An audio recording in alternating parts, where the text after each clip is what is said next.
Okay, so let's stand please, so that we get our space. So, Oha Hoya! Oha Hoya! So the first Oka Mwigo, you will turn to your right and do Dunde. The second one to your left, Dunde. The third one to your right, Dunde. Then, okay, Oha Hoya! Oha Hoya! Okay.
One, adopt a constitutional amendment on safe from harm.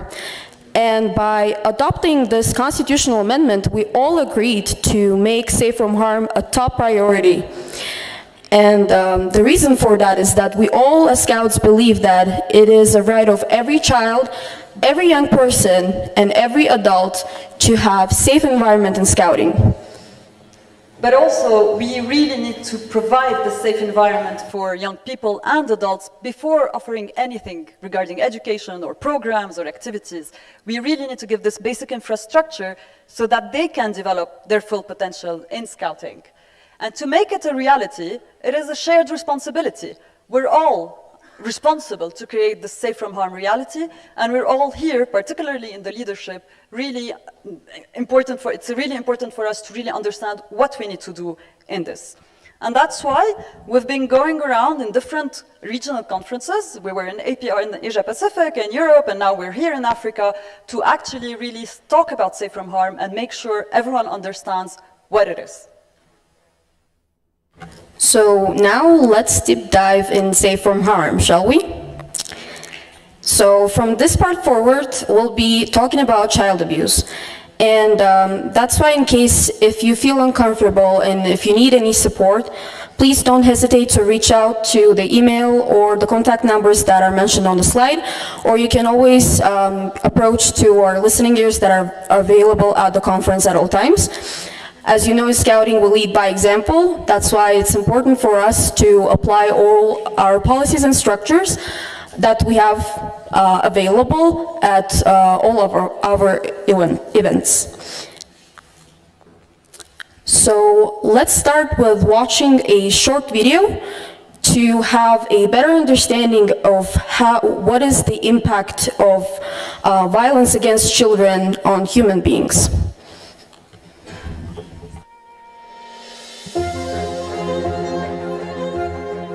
Children deserve the opportunity to thrive, to grow up in safe, nurturing relationships and environments.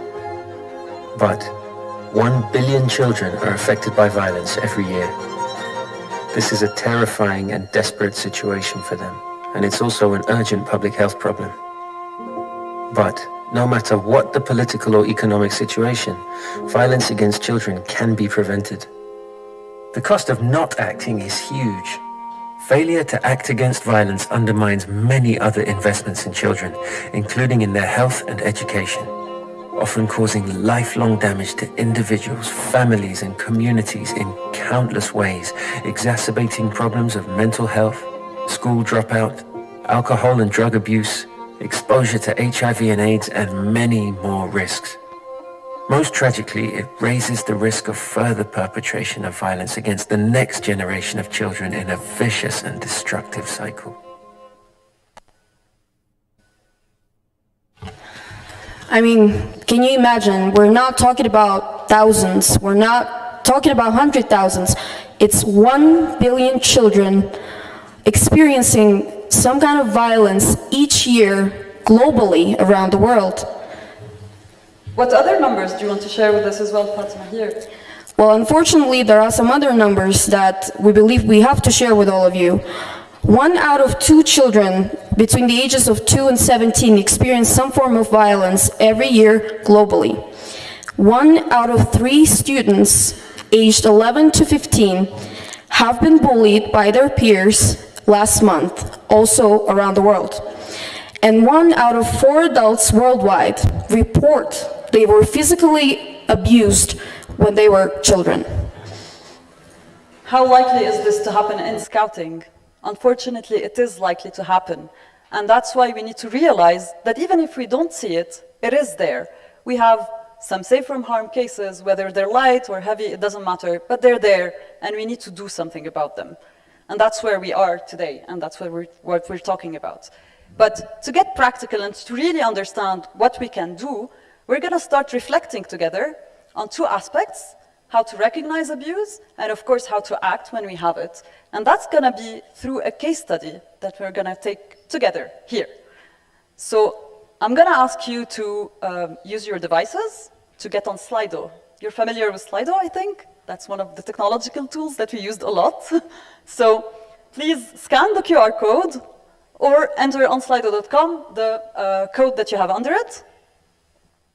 And then you're going to see some questions that are related to the case study that we're going to read together. So on the screen, yes, we have the case study. So I'm going to read it aloud. So let's imagine You receive an email from a parent. The parent is concerned a new leader in their child's scout group could be a danger to young people. They disclosed that when they were a scout, this leader physically abused them and others. At the time, the NSO said they were exaggerating and reassigned the leader to another group. The parent is threatening you to share the story to the national press if you do not do anything. So, with the first question that you have on Slido, do we have the question? Yes? Yes, you can access it? I hope so. So you can see it here. How do you feel if this situation happened in your own NSO? So please think of words that come to your mind about the feeling that you would have if this situation happens in your NSO. Okay, so we see some answers, that's good, so people are awake. So angry, overwhelmed, bad. What else? Horrible? Scared, yeah. I would also think about this word first. Sad. Disappointed. Responsible, that's an interesting word. Humilié, okay. Fearful, so avoir peur. Frustrated. Sad, scared, horrible, disappointed. Sad is coming up a lot. It is a sad situation, but we can fix it. We shouldn't be only saying it's sad, right? So, moving on to the second question, we want to understand from you, how would you respond to such a situation? So how would you respond to a situation like this? Investigate, okay. That's right.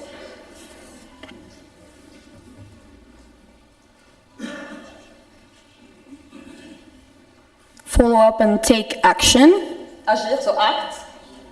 Okay, suspend the member to prevent further abuse while investigating. Take it seriously, that's a very good advice. Do background checks.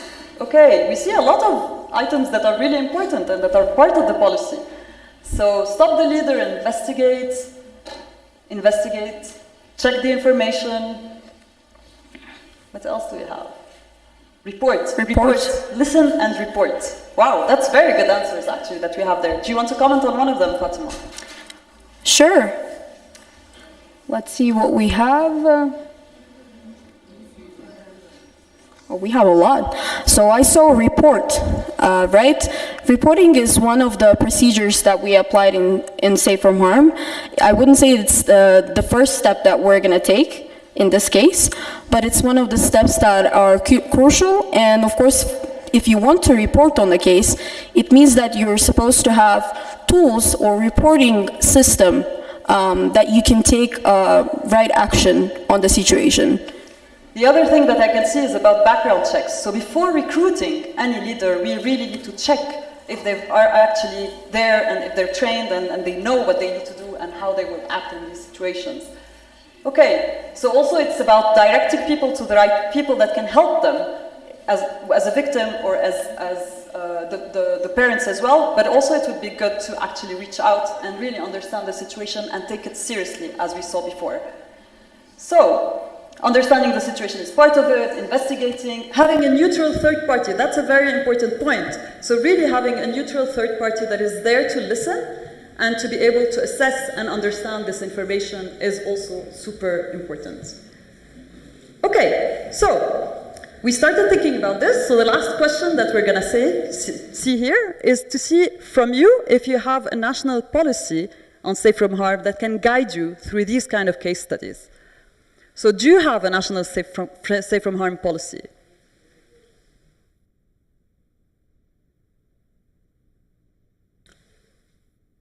And when we talk about policy, we talk about implementation as well. So we hope that this policy is implemented. So there's a yes, but there's not too many people talking. So it's a free place. I mean, we're here to really work together on this. So there's a yes, there's not yes, and there's no, unfortunately. So, and there's preparation as well. Okay, preparing the policies, that's very good. Yes, okay, so everyone that is in progress or that has a policy, I mean, that's really a good opportunity in this conference to share with each other the information that you have, the process that you've had, and to get the support you need to develop the policy. Okay, so we've seen the case study here. We started thinking about this, which is great, but we need to really understand that the first thing to do is really to recognize the abuse, to make sure that we take it seriously, but also to know how to act when this happens. And that's where we're going to discuss a bit more in this session. Yeah. Yep, so we were talking about the culture and responsibility of creating a safe space. And we say that creating a safe culture and a safe space is everyone's responsibility. And it's important to remember that all youth organizations face cases of child and youth abuse. But Sarah, can you tell us more why it is important and it is actually crucial for us as Scouts to emphasize more on that? Sure. So we've had a lot of cases of safe from harm that are actually supported and requests around safe from harm from all over the world. And that's because, as we've seen, this happens and we need to act on it and do something. The first thing that one comes to mind as well is when we have traditions and games that we keep on repeating in our own NSOs without really thinking if they're harmful or not. And that's where we really need to think again, is it achieving what we want? Is it helping young people in developing themselves or not? And if it's harmful to them, then we need to rethink them. The other thing is that we're very much of a family organization. We're like family with each other. We like meeting together, we like sitting together, we're really close together, and we have a lot of interpersonal relations. That's what makes Scouting what it is, and a very nice organization, and a movement. But at the same time, in family organizations, it's very difficult to come and say to your family that you have a problem or you're feeling not comfortable because something happened or some harmful practice affected you.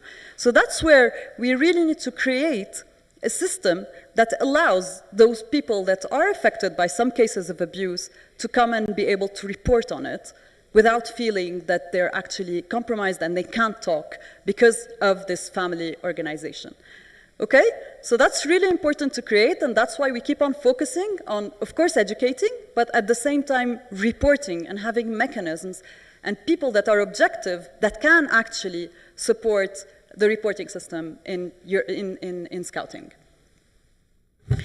Yeah, and that is exactly why we need procedures and policies on safe from harm, so that we know how to handle and actually how to prevent this kind of cases, and actually to not just have a nice, good-looking policy on paper, but have it implemented to make sure, to ensure our Scouts that they're in a safe environment, so that in case if they don't feel comfortable, they know how to report, and that we're able to handle any given situation in a structural and in a clear way.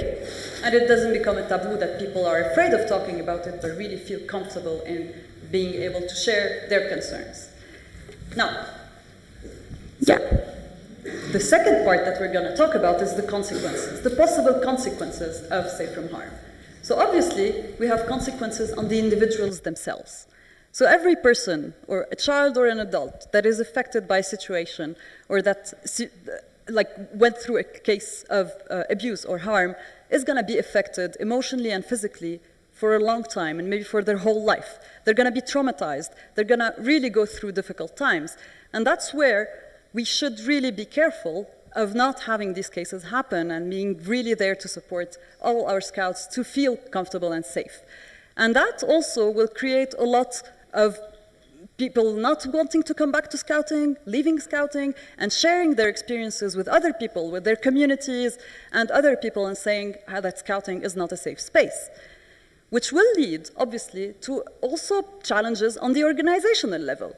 So the NSO will have challenges that are related to membership, because you will lose members if we feel like people are not feeling safe in Scouting. We will have mistrust. We will have the leadership questions and the decisions of the leader that are questioned as well. We will have also some legal challenges, like we've talked about in the morning, but there are also cases around us where we saw that there's some lawsuits and police investigations and bankruptcy that can happen because of that. And that will affect generations on the long run. So we're not talking about a direct impact, but a long-term impact, which will lead, obviously, to a reputational damage. So people will lose trust in scouting in general, and if you think it's only your country or your NSO, that's not really true, because everyone will hear about it, and it would become also affecting the neighboring countries and the movement as a whole. So that's why also scouting is everywhere in the world, and we need to be careful about having this there and being aware that the loss of supporters, partners, and funders because of the reputation would affect us tremendously. Those are possible consequences that we want to avoid by preventing cases of harm to happen. But we're not here to alarm you. There's already a lot of work and a lot of resources that you can use so that we don't actually get there. Yes, exactly, Sarah. And it's important to note that you're not alone in your Safe from Harm journey. You have a lot of resources that are here. You can start acting now, start implementing Safe from Harm in your NSOs now. And we're just going to mention some of the basically tools that can help you to develop that. So one is the Safe from Harm e-learnings, and you're, I think, well aware of that. The example of those e-learnings are basically those that we have to take before coming to world and regional events. And also, they're integrated now in national levels in some cases as well. The other thing is national policy and training resources. Currently, and we're very proud to say that, we have 89 NSOs that have a national Safe from Harm policy. And of course, we're working on growing in numbers, but this is, for now, we can say that it's a very good number. And we have also delivered, actually our beautiful team of consultants together with the staff have delivered more than 70 WASM services on Safe from Harm. And another tool is basically working on new partnerships. The example of that can be our partnership with UN representative on violence against children. Also, having safe from harm structures and procedures in place. We have some NSOs with group practices that we can learn from each other as well. And Safe from Harm Scout series on safe scouting for the youth program, and there's a couple to mention. One is on anti-bullying, and also a Scout series on online safety, which became crucial, especially with the start of the pandemic. So, Sarah, can you actually tell us about the turning point for Safe from Harm? Sure. So, since 2017, there have been a lot of support and a lot of work done on Safe from Harm since the adoption of the policy, and there's a lot of policies that were actually developed at national levels to address Safe from Harm. I'm sure many of you went through that, as you've had some policies that were already implemented or in progress in your own NSOs. There's also a lot of support that is coming from our consultants, and there's a lot of upskilling for the consultants to be able to handle and to address and support NSOs in this endeavor. On the other side, again, we always say we lead by example, so we've had a lot of structures and mechanisms that are done in all our events at world and regional levels that you can actually use as well on national level to make sure that all our events are safe for Scouts, whether young people or adults, they feel safe in those events. And there's also internal procedures that we have in place at the world level, regional level, and at many of the national levels where, for example, for us as well, on the World Scout Bureau, on the World Scout Committee, on the operational framework with the volunteers and the staff, we have internal procedures to make sure everyone is feeling comfortable. But all those mechanisms wouldn't work if we don't work on education at the same time. So we have awareness raising and campaigns and workshops that help people really understand what Safe from Harm is and how we can actually be there and support and make sure it's a safe environment for everyone. And we have a global network of Safe from Harm coordinators, which I'm familiar with as well. Maybe some of you are here. So also this global network on Safe from Harm is helpful in making sure the coordination est très importante. L'idée, c'est de pouvoir partager les bonnes pratiques avec le reste du monde. Et nous voulons aussi savoir, nous voulons mechanism to measure the level of implementation and compliance with the World Safe from Harm policy and international standards of child and youth safeguarding. And it is important to note that those NSOs not meeting the requirements with Safe from Harm standards by 2025 could face consequences, but you're not alone in this. I have to mention this again. But then it's really important to notice that there's 99% of NSOs that actually voted for the constitutional amendment in the conference in 2021. And that number is amazing. And it was accompanied with the compliance mechanism that is actually being worked on now. And we have a workshop to go through it and really make you understand better what we're working on. But it's really to support making sure that all the NSOs are actually compliant by 2025, as Fatima is saying. And if we read here on the slides, you can see also the constitutional amendment as it is. It does require that within your membership requirements, the policies and procedure to ensure a safe environment for children, young people, and adults in scouting are in there with the youth program, with the adults training, and at the same time with the fee structures. So all this is really important to make sure that the conference itself, the World Scout Conference, took a strong stance in Safe from Harm and has put it at the table as a priority which is urgent and really high. So, yeah, so as I said, you can be supported now. You don't have to wait till next year, let's say. And you can be supported to implement by requesting a service and get our support, of course. Also, it's important to note that the project team on Safe from Harm works to combine all the technical knowledge that we know from our external partners and external organizations, together with our own experience in GSAT and annual reporting into a single WASM Safe from Harm compliance mechanism. And our goal is to bring all NSOs into compliance, which will then mean we have safe scouting around the world. I mean, can you imagine this world where every single person is going to be safe? Of course. I mean, we all committed, all of us here, to really having actually Safe from Harm and a safe environment for everyone in scouting. So I think it's up to the leadership and everyone involved to create this safe environment, to take this and to really make the change in your own national and local levels. That's why it's a top priority. Exactly. So what has been happening at the world level for this? So on the world level, of course, we're not stopping on our tools that we already have, but we're strengthening the Safe from Harm service that we already have in place. We're also upskilling our consultant skills, and we'll be able further to have more support and resources to give to you. And of course, to have more peer-to-peer relationships so that we can all learn from each other. But then, at the same time, you can start now implementing Safe from Harm in your NSOs. And we're going to talk about 4 actions that you can take directly in your NSOs and that are already available to you. The first one is to complete the Safe from Harm self-assessment, which is published and on scout.org. You can reach it, you can do the self-assessment and assess your situation objectively and transparently and understand where you are in Safe from Harm. The second action that you can take is actually to develop an action plan to implement Safe from Harm at all levels.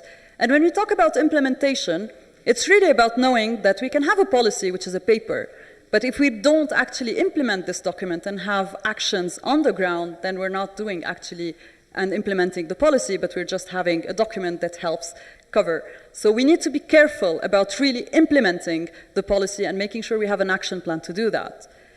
The third step is, as we always say, we're here to support. So you can request a service from the Safe from Harm service, as you've seen in the marketplace, and as there's a lot of people that can help you with this.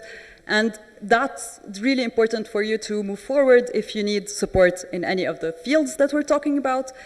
And lastly, you can reach out to others. You can learn from each other. You can learn from people that started developing and implementing a Safe from Harm policy and having educational materials for this. So these are actions you can start now, directly.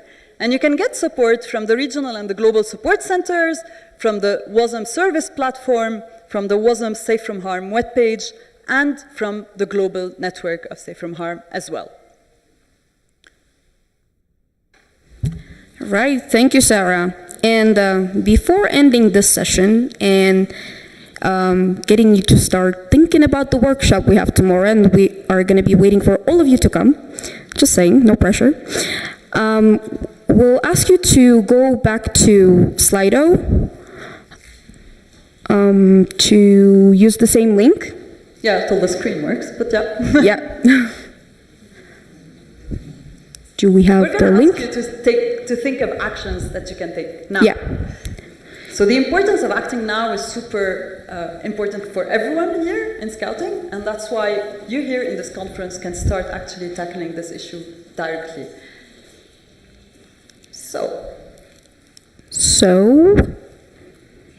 It's the same, if it's the same one? Yeah, same. Yeah? Yeah, so basically you can use the same link that you already entered,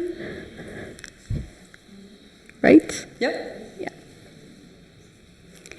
And then the question is, what is the next step that you're going to do to implement Safe from Harm? Yeah, so in other words, what are your next steps for creating safe space in your NSOs? Self-assessment. Thank you. That's point one. Great. Require trainings and sensitization campaigns. Okay. Reading the policy. Read the policy. That's a very good start.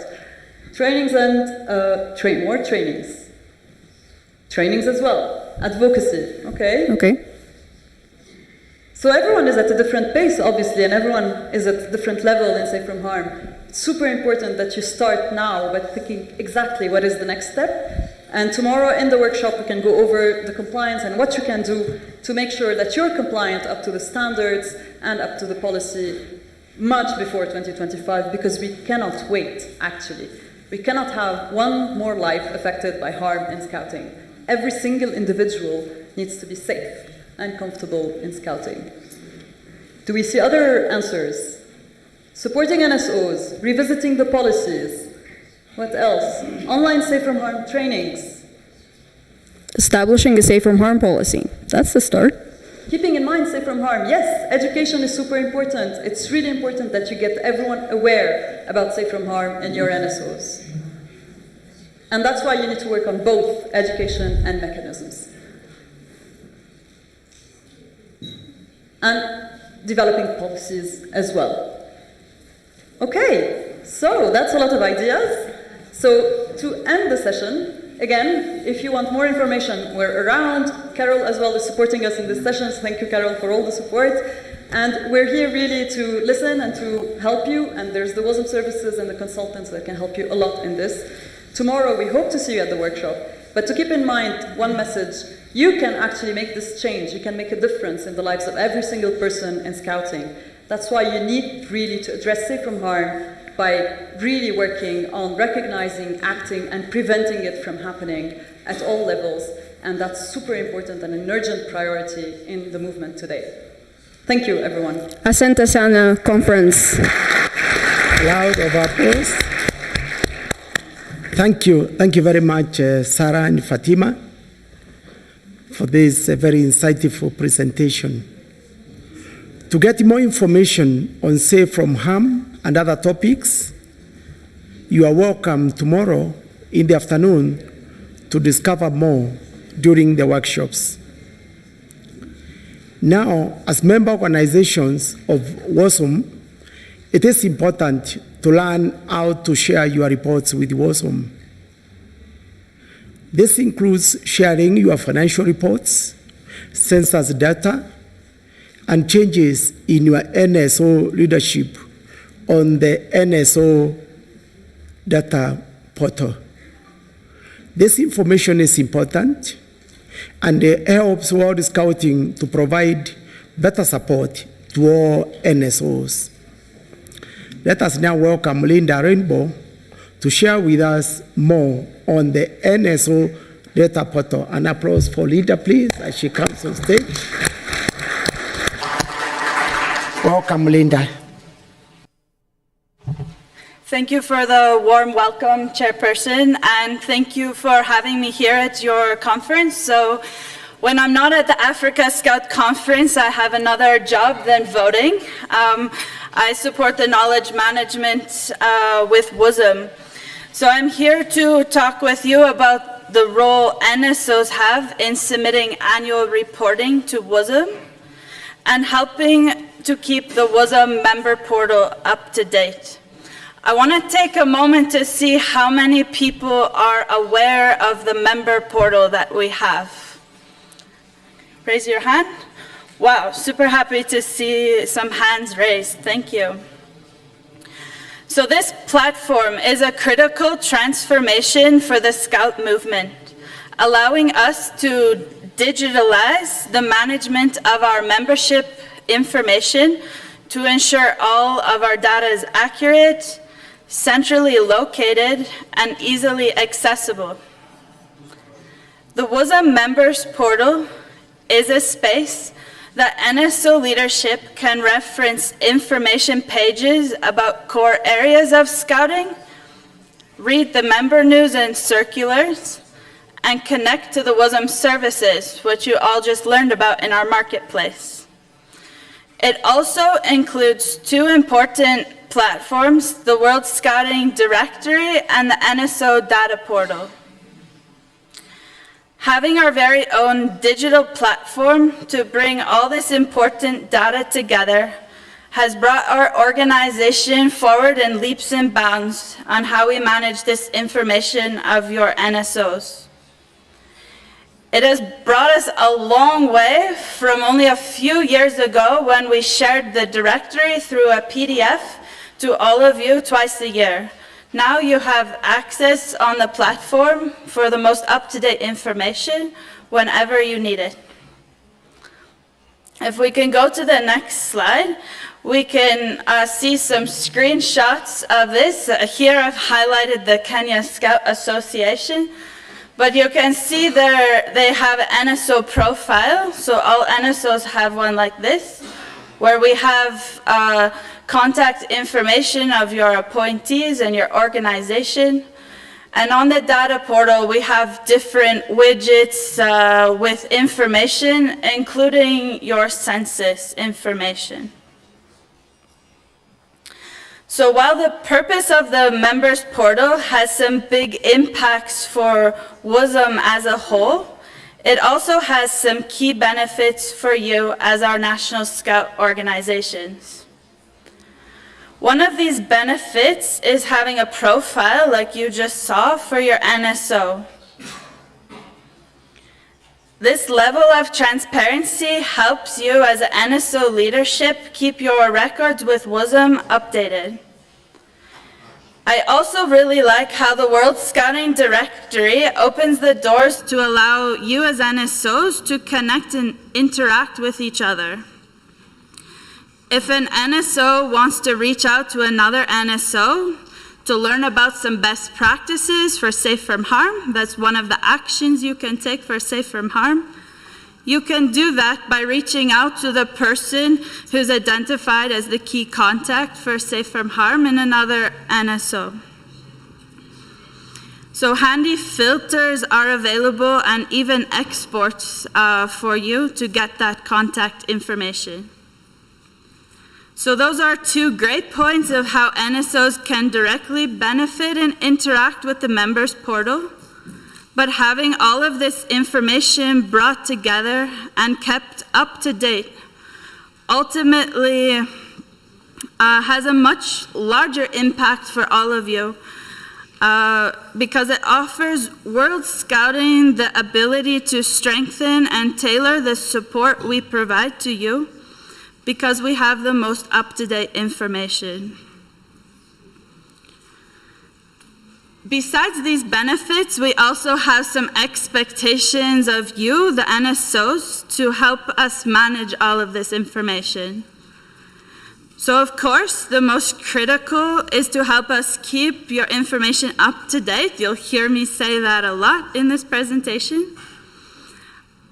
So each official contact or designated member portal admin for your NSO has access to the members portal where you can edit and update this information directly as soon as a change is made in your NSO.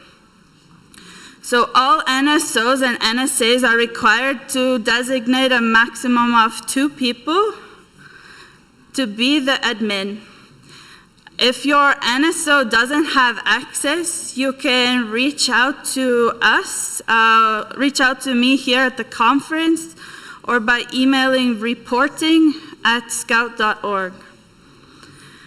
I'm sort of curious to see in this room how many people have admin access to the member portal. Just by raising your hand. Okay, there's a couple. I see some of my colleagues raising their hand. Awesome. And how many people feel like they should have NSO admin access because you're an NSO leadership member and you don't have it yet? Anyone? Okay, we can connect. Perfect. So linked to these expectations of keeping your NSO profile up to date is to ensure you report on time. I'll explain in a moment about the annual reporting requirements, but on a yearly basis, please make sure that you do your annual reporting by the given deadline. We all know that Anne is really great at following up with all of you, reaching out and supporting, but let's help make her job just a little bit easier. And last but not least, we need to make sure we maintain data privacy on the directory and only put up information we have permission to put on from the individuals in your organization. So, about the annual reporting, all NSOs should be aware that annual reporting to WUSM is a constitutional membership obligation. This reporting is to be done on the member portal on a yearly basis, and it's important to note that this obligation is also applicable for all of the National Scout associations, which are part of a federation. So while it is a constitutional requirement, let's remember the benefits we talked about on the other slide a little bit earlier and how that can support you as an NSO and our movement. So each year, usually in Q2, we send out a circular from the Global Support Center inviting you to submit your annual reporting. The deadline for this year is the 1st of October. So the following requirements are to make sure you submit your contact information, key appointments of your NSO leadership, you update your membership census, and you submit your annual report and financial statements. So I wanted to highlight the annual reporting compliance from last cycle, so in 2021. Globally, we had a really huge increase in the reporting compliance, and we managed to reach 70% of our 225 organizations and associations being fully compliant. This is a huge change from a few years ago where we had maybe around 20%. Okay? Thank you. And you can see here the percentage for Africa was 42% last year. So I have a challenge for all of you to help us increase this percentage and to get your annual reporting in. We want to make sure this year that we help make all of you comfortable with using the platform and that you know what needs to be submitted. So Anne and I and the team are here to help you. As a side note for this current cycle, we have 1 month left. but only 9 of the 53 organizations in Africa have submitted only at least one item of the annual reporting.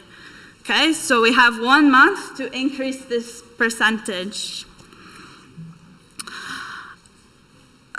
Okay, so we have various resources and support available to you, both the Africa Support Center and globally. We're here to help you.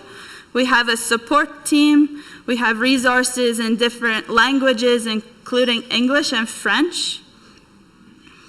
And you can connect with us at any moment. Either Anne or I are here and happy to help you at the conference, or you can reach out to us online and we can connect with you maybe for a call so we can show you how to use the platform. So I hope this presentation and learning more about the members portal has motivated you to help us achieve 100% compliance, both in understanding your obligation as a member and the benefits it can bring to yourselves and the Scout movement. So it's great to see the organizations working together to digitalize and transform our processes so we can increase the transparency and management of our knowledge. So thank you for your contribution and the teamwork on this effort. And I hope you all have a productive conference and you're ready for the e-voting tomorrow. Thank you, everyone.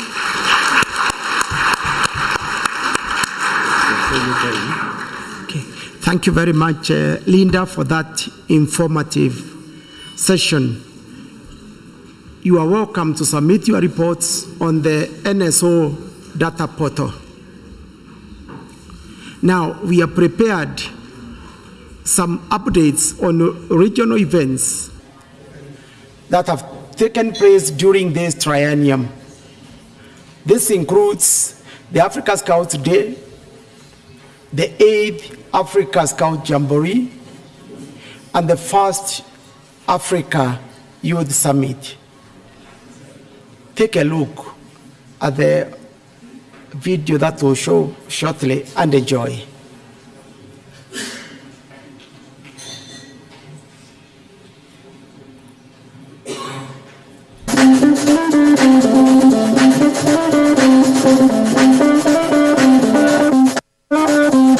An important part of Scouting is to meet and interact with young people from around the world. In this triennium, we innovated our approaches to delivering quality and impactful in-person and virtual regional events that brought together Scouts from all over the world.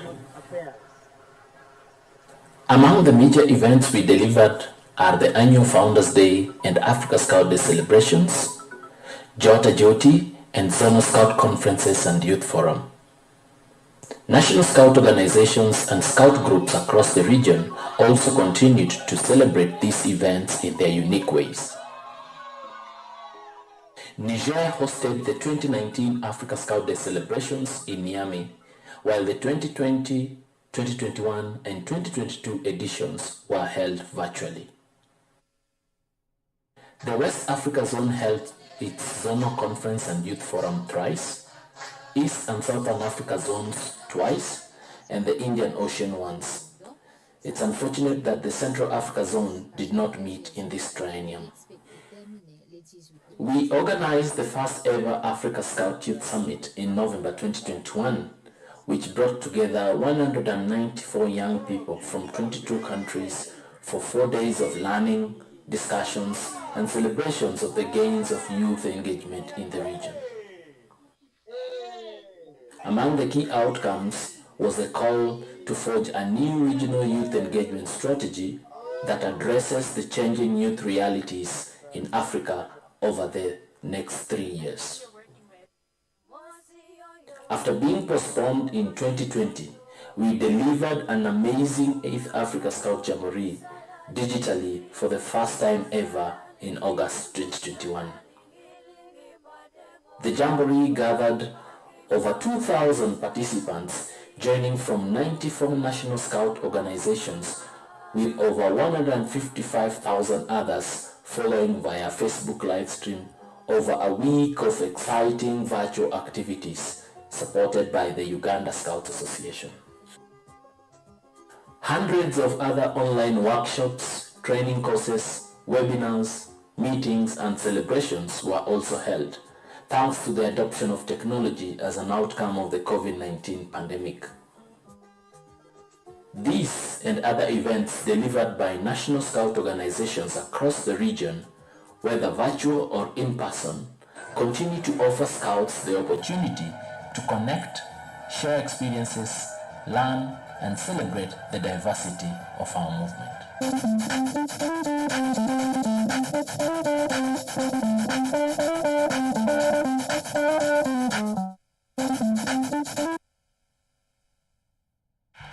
A cloud of applause. Thank you all member organizations for always taking time to be part of these important events. Conference, for the first time ever, the Africa region will host the first Africa Rover Moot to be hosted by Kenya in 2023. I now invite Anthony Gitonga, the International Commissioner of the Kenya Scouts Association, to give us a glimpse of what they are prepared for us. Anthony, you have 10 minutes to make your presentation. Welcome. Oh. Yes, Anthony, we can give him a clap as he comes forward so that he can come faster.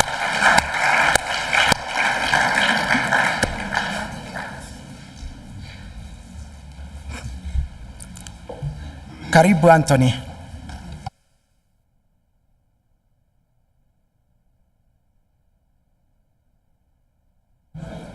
Good afternoon, conference. Aho. Aho. All right, thank you so much. So my name is Anthony Gitonga. Just waiting for the technical team to update the slides and the video.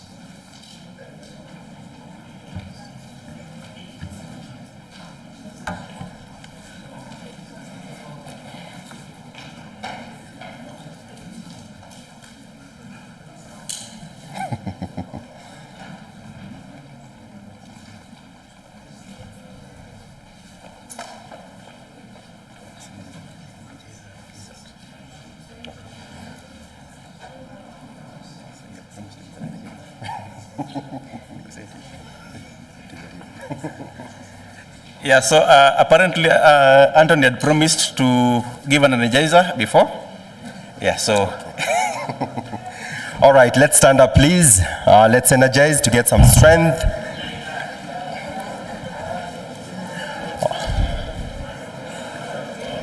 All right, this is what you're going to do. So part of everybody on that corner, just say to whom to whom to whom to whom to. That corner, everybody, let's go. Everyone else silent. To whom to. Silently. To whom to whom to whom to. Then in between here, we say, to whom does it belong to? To whom does it belong to? To whom does it belong to? To whom does it belong to? Okay, let's try. I can't hear you. All right, and then on this other side, when I point at you, you say, Africa Rover Moot. Africa Rover Moot. Africa Rover Moot. So you only say it when I point at you, all right? Okay, let's begin. That corner. Proceed.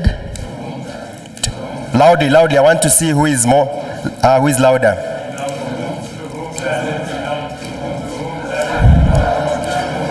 Africa Rover Moot.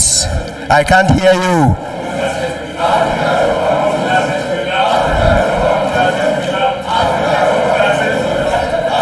All right, thank Thank you so much. Thank you so much. Yes, it's about the Africa Rover Moot, and it belongs to all of us. It belongs to Africa.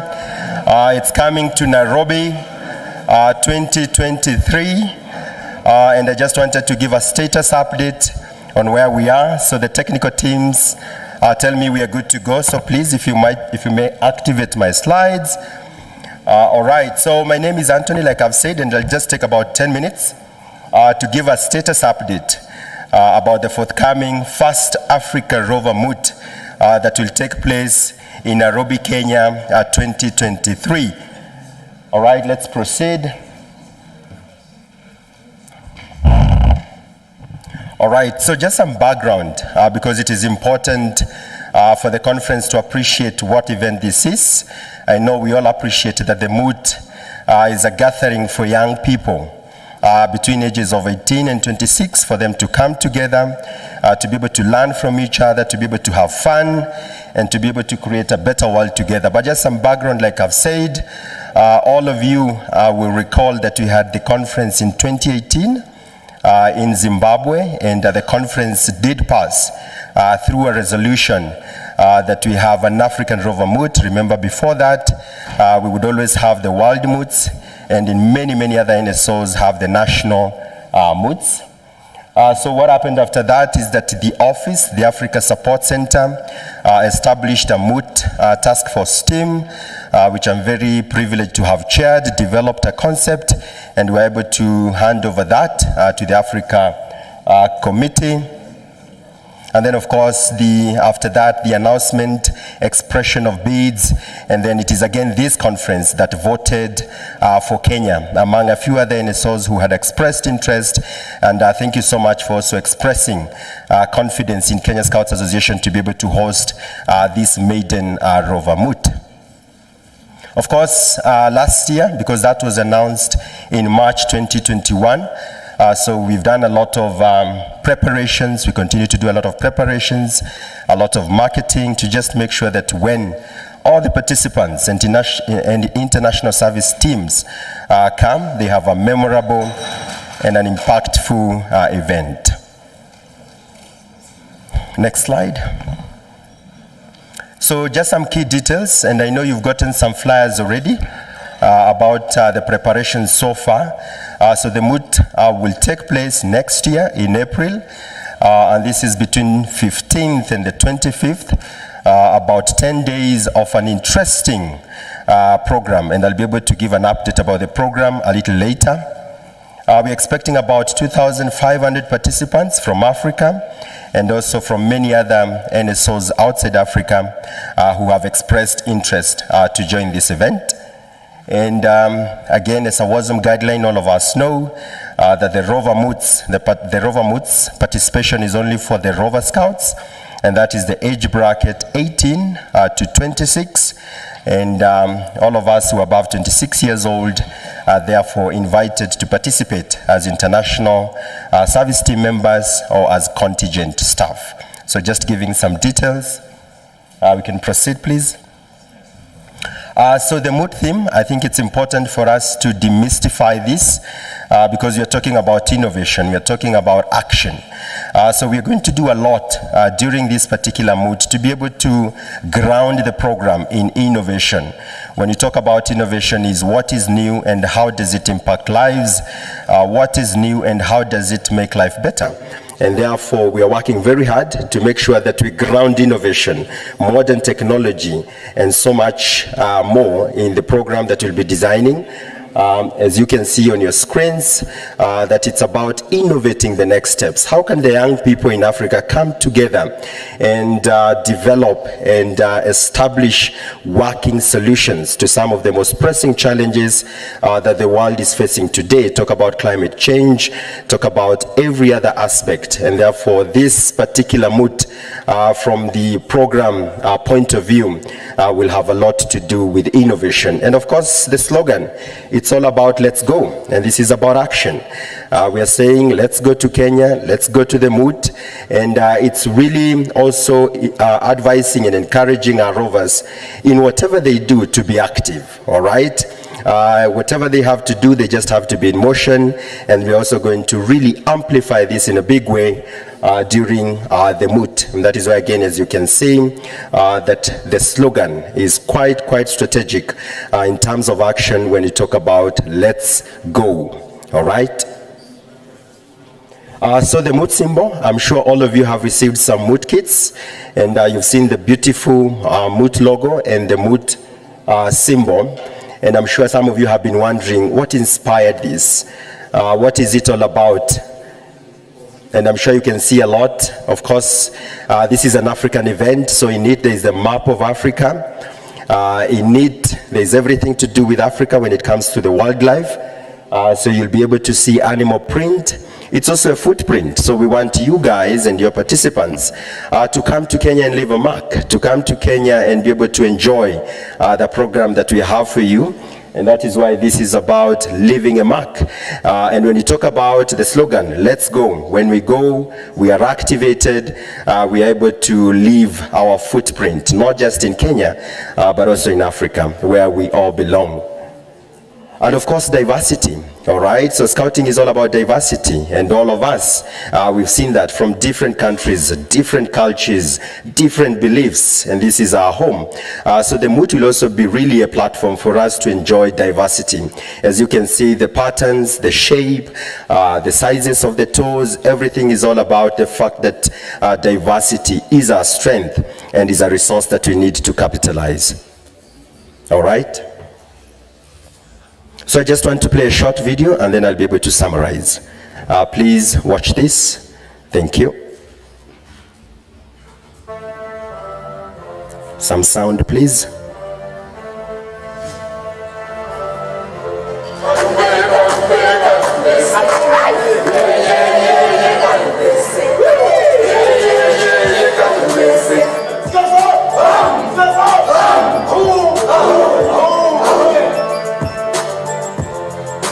Scouting is a beautiful mix of education, fun, and adventure. It's a leadership academy to prepare young people to becoming responsible citizens. It is a social force to create a better world because Scouts are leaders, Scouts are messengers of peace, and Scouts are the ultimate ambassadors of world's unity of purpose. The Rovers are the Scouts aged between 18 and 26 years.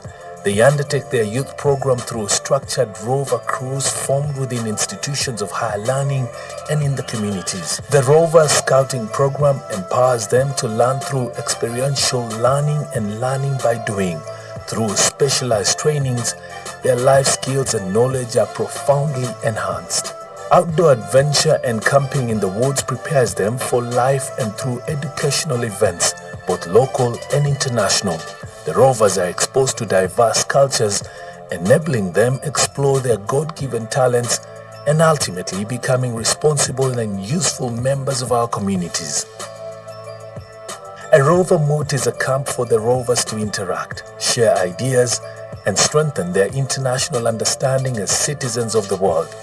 World Scout Moot is an event for senior branches, traditionally known as Rovers and other young adult members. Moots provide an opportunity for young adults in Scouting to come together with an objective of improving their understanding as citizens of the world.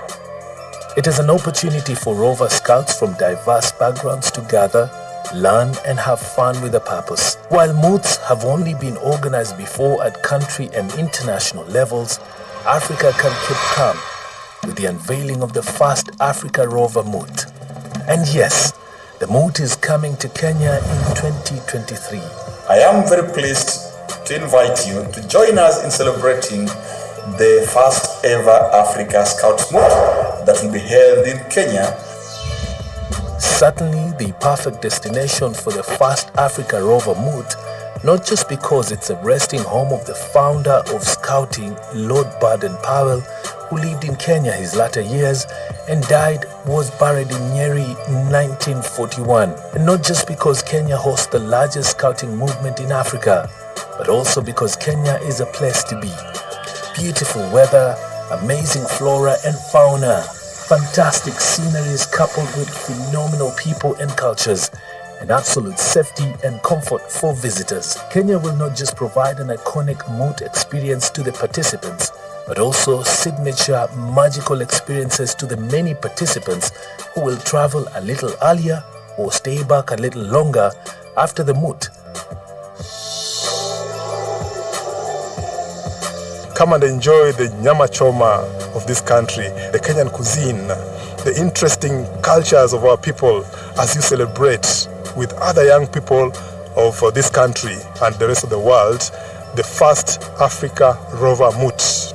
Come to Kenya, you will experience this beautiful nature that is the heart of Africa.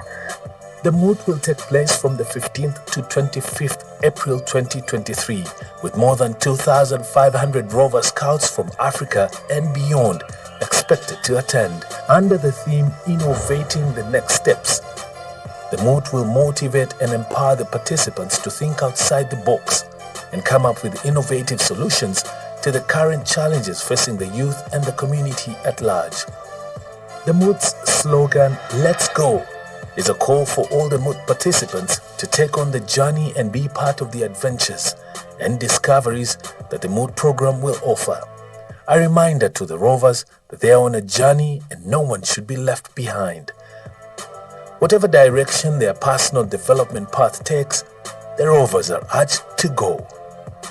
The Kenyan Scouts Association, working closely with the government of Kenya and other partners, has embarked on the moot preparations in great earnest and commits to deliver an impactful and memorable event. A very big thank you to the World Organization of Scouts Movement African Regional Office for trusting us with this opportunity to host this daunting task.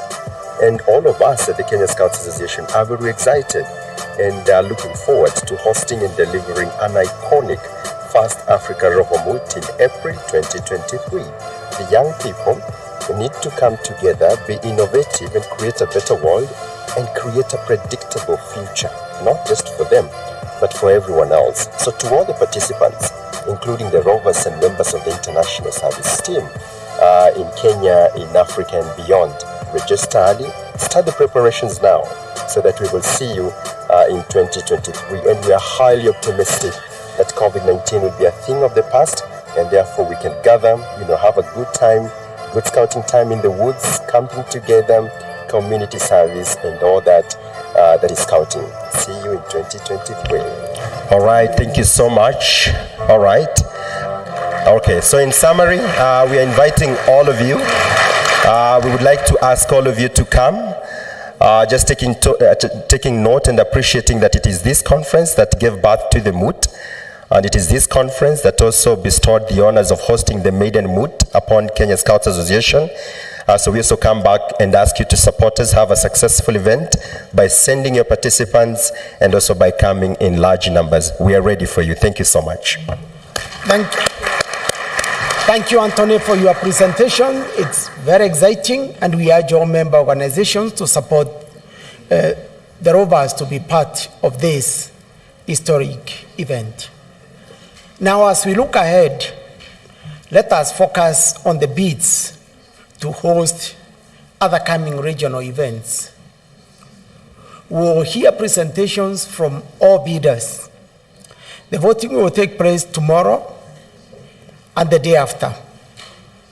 First, we will listen to the bids to host the 19th Africa Scout Conference and the 10th Africa Scout Youth Forum.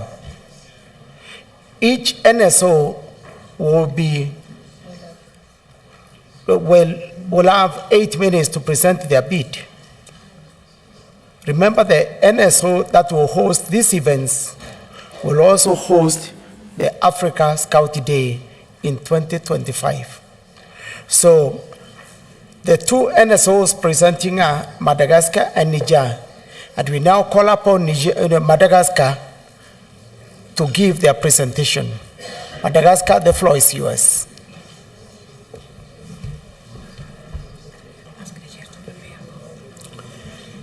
Meanwhile, Niger, start preparing your presentation so that we can save some time.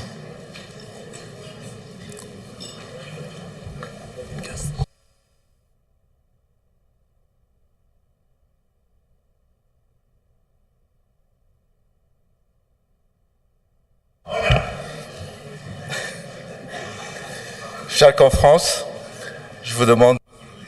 Dear conference, can I ask you to be standing, please? I'll say something and we will repeat it after me, please. You will say. Encore une fois, Aona! Je vous remercie. Chère conférence, je suis Franck Ramanarive, le commissaire international de l'organisation Scout de Madagascar.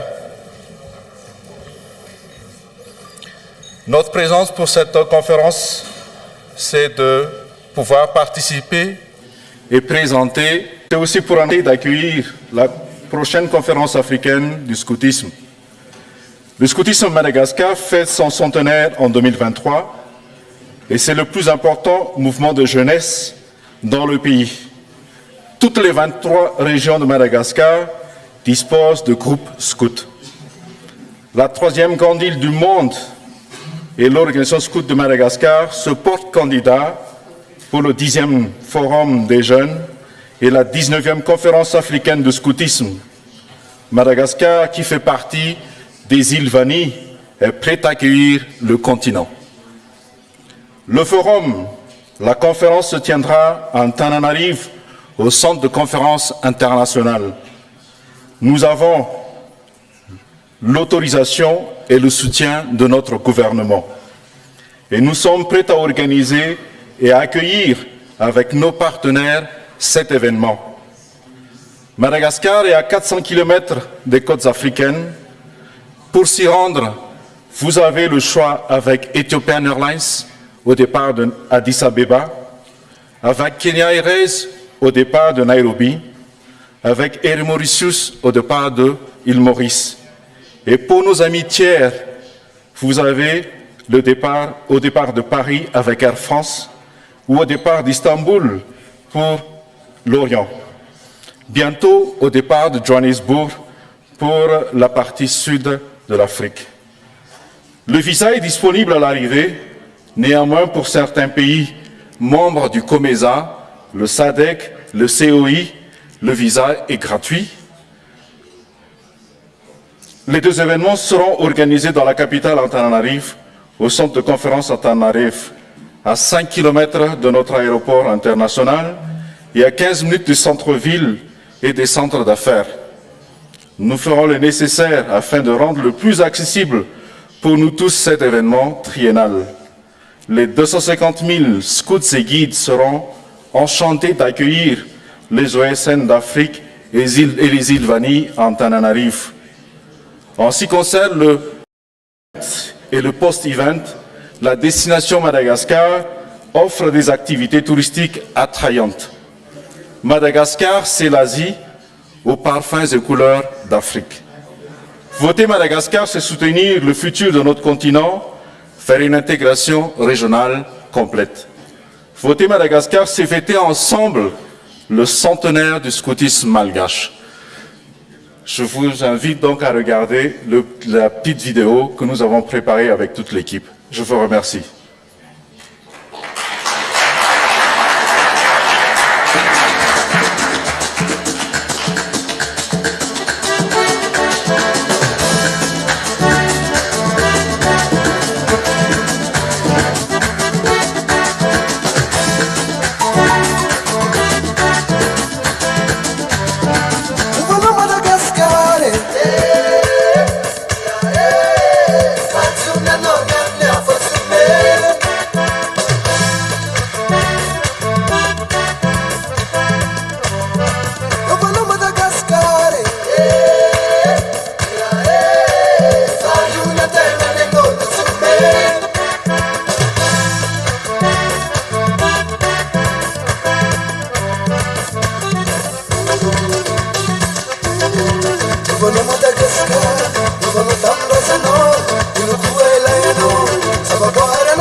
you, thank you.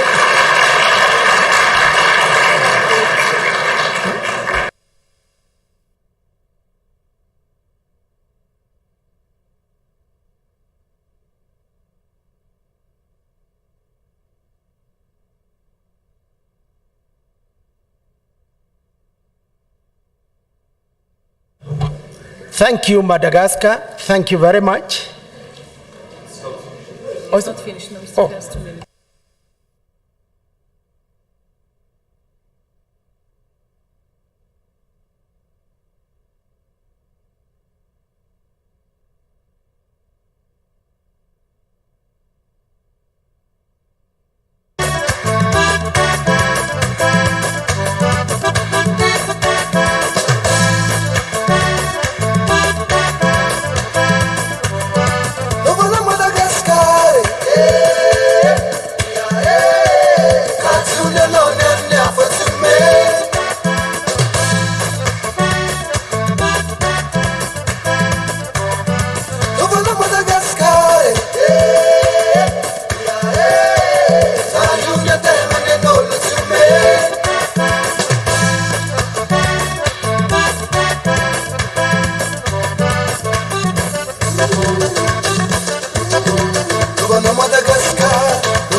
Merci beaucoup.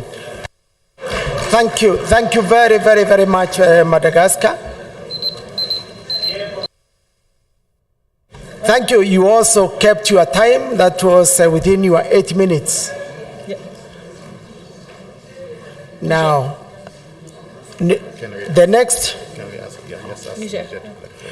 The next presentation is from Niger. Niger, the floor is yours. Welcome.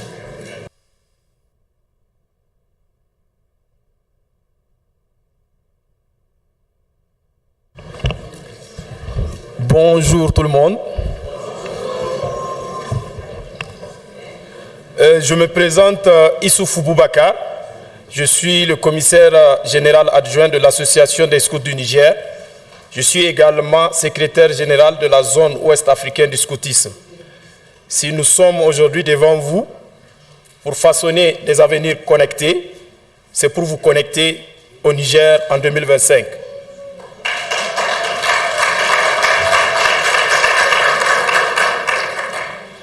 La conférence africaine du scoutisme et le forum des jeunes, c'est le moment pour la grande fraternité africaine du scoutisme de se retrouver pour ensemble raconter l'histoire du scoutisme africain. Pour moi, c'est un honneur de vous accueillir tous, sans exception, des jeunes comme des adultes, au Niger en 2025. Comme vous le savez, le scoutisme nigérien a un fort potentiel en tant qu'organisation leader au Niger. L'Association des scouts du Niger est une organisation qui a le soutien ferme et indéfectible de toutes nos autorités et aussi des partenaires qui nous accompagnent dans la mission du scoutisme au Niger. Pour vous parler du Niger, le Niger est un pays de l'Afrique de l'Ouest avec 7 pays limitrophes, donc accessibles aussi bien par la voie aérienne que par la voie terrestre. Comme vous le savez, c'est un pays aussi qui a connu des difficultés par rapport au terrorisme raison pour laquelle le scoutisme apporte en tout cas son soutien dans le cadre de la lutte contre l'extrémisme violent et la radicalisation. Donc nous menons plusieurs programmes et projets pour accompagner nos autorités, parce que c'est ça la mission du scoutisme. Et je pense qu'aujourd'hui, nous avons l'honneur de vous présenter notre programme pour vous accueillir, les raisons qui doivent vous convaincre pour venir au Niger, pour qu'ensemble nous puissions accompagner le scoutisme dans son fort impact social au service des jeunes, mais aussi avec l'accompagnement des adultes. Pour avancer, je peux vous dire que l'accompagnement des autorités pour l'accueil des événements en 2025 a été déjà le centre d'intérêt de notre président de la République, son Excellence Bazoum Mohamed, qui a déjà financé un camp du 12 au 18 août passé avec plus de 500 jeunes. C'est le camp chantier international de solidarité dont la deuxième édition s'est tenue en août, du 12 au 18 août. La première édition, nous avons invité 9 organisations scouts nationales où, en tout cas, la charge a été prise à 100%. Et nous pensons qu'à l'occasion de ce forum des jeunes qui va être organisé en 2025, avec les partenaires du scoutisme nigérien, accompagner toutes les organisations à avoir d'abord des side events, parce qu'une conférence et un forum des jeunes de l'Afrique doit se vivre quelques jours avant même l'événement inédit. Nous allons partager bien sûr notre richesse culturelle, parce que l'association des scouts du Niger a eu à impacter les jeunes du scoutisme. Nous disposons depuis un certain temps d'une troupe culturelle scout que beaucoup d'entre vous ont eu à connaître en 2019 lors de la Semaine internationale du scoutisme. Et cette troupe culturelle aujourd'hui est notre premier fanfare au Niger, qui fait la fierté de notre organisation auprès des organisations sœurs qui en font aussi l'invitation à l'occasion des événements organisés. Et cela prouve combien le Niger est prêt à vous accueillir et à vous accompagner pour une conférence et un forum bien organisé.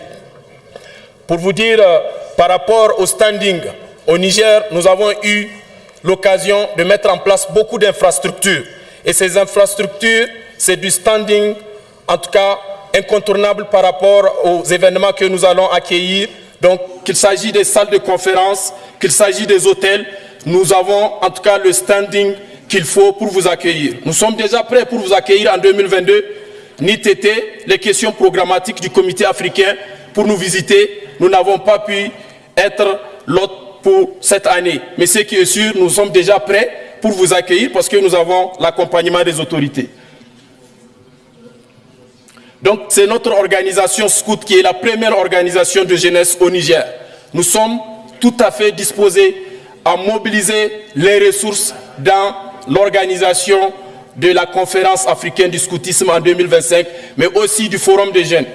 Force est de reconnaître que nous sommes déjà parvenus à mobiliser 900 000 $ pour un projet de 21 mois, je vous assure, que nous sommes en train de mettre pour prévenir l'extrémisme violent et la radicalisation au Niger. Et nous sommes prêts aussi à mobiliser les partenaires pour accompagner le scoutisme au plus haut niveau, que ce soit les OSN, que ce soit le comité africain du scoutisme, que ce soit aussi le scoutisme au niveau mondial. Je pense que c'est une mission qui nous appartient tous pour accompagner et réussir la mission du scoutisme. Les vraies raisons, pourquoi venir au Niger? D'abord, la raison numéro 1. Nous avons accueilli en 2019 la conférence africaine des chefs d'État, auquel nous avons eu la chance de voir des scouts qui sont venus avec d'autres missions professionnelles avec qui nous avons partagé ces moments parce que les scouts étaient au cœur de l'organisation de cet événement. Ça, c'est la raison numéro 1. La raison numéro 2, nous avons organisé la Semaine internationale du scoutisme en 2021. C'est la journée africaine du scoutisme. Mais tenez-vous bien, nous avons organisé tellement d'événements que les gens pensaient que le Niger ne serait pas à la hauteur. Mais nous avons relevé ce défi. Nous avons organisé une formation des formateurs adjoints. Nous avons organisé une formation Dialogue for Peace. Nous avons organisé aussi des événements de mobilisation des jeunes dans le centre de la Fédération nigérienne de football. Pour ne citer que cela, nous avons mobilisé des artistes pour l'événement tenu au Niger en 2019. Je pense que plus de 24 pays avec des invités à l'échelle internationale sont venus au Niger. Pendant une semaine, nous avons fêté le scoutisme au Niger. Cela démontre combien nous avons la capacité et les moyens de vous accueillir au Niger en 2025. La raison numéro 3, j'ai parlé tantôt du camp chantier international. La première édition a eu lieu en 2021. Nous avons invité au moins 9 organisations scouts nationales, prises à charge 100% par notre organisation avec nos plus hautes autorités et de nos partenaires. Ça, c'est la première édition. La deuxième édition vient de finir. Aussitôt finir cette conférence, nous avons déjà une audience avec le président de la République pour lui faire porter l'information parce que le fort potentiel du scoutisme des jeunes conseillers au niveau